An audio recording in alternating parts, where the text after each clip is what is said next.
السلام علیکم، زما نوم ارسلان خان دی د تاج انټرډک هاسپټل نه. تاسو ته نیغ په نیغه مخاطب یم. زه نن تاسو سره یو شارټ غونډې کې ویډیو، یو شارټ غونډې کې کلیپ شیر کول غواړم، ستاسو په نالج کې راوستل غواړم. زما نن ټاپک دی وایرس خو بلا شیز دی، خو یو درې وایرس باندې زه تاسو سره نن خبرې اترې کول غواړم او ستاسو په نالج کې راوستل غواړم. او درې وایرس ایچ بی ایس دی، ایچ سی وي دی او ایچ آی وي دی. نن به موږ په ایچ بی ایس او ایچ سی وي باندې خبرې کوو. ایچ آی وي باندې به انشاءالله نیکسټ ویډیو کې خبرې کوو. ایچ بی ایس او ایچ سی وي داسې شیز او زموږ د باډي لپاره ولې نقصان دي.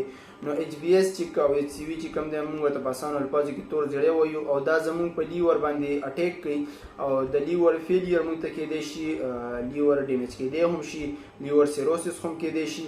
نو چې داسې پیشنټ موږ ته راشي ته موږ بیا ټیسټونه اډوایس کوو.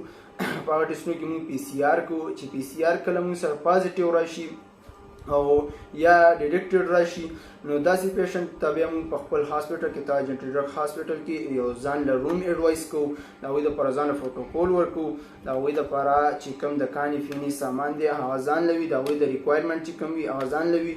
نو موږ له پکار دی چې د داسې وایرس نه، د داسې بیمارو نه ځان وساتو. او موسټلی دا ډېر کامن وي په ډرګز والا پیشنټ کې. او موږ له پکار دی چې د خپل ځان د خپلې صفایۍ ډېر خیال وساتو، چونکې صفایي نصف ایمان دی. او موږ د خپلې صفایۍ ډېر خیال وساتو او د داسې بیمارو نه ځان بچ وساتو. انشاءالله نیکسټ ویډیو کې به د ایچ آی وي ډسکس کوم. ما ته اجازت راکوئ. والسلام.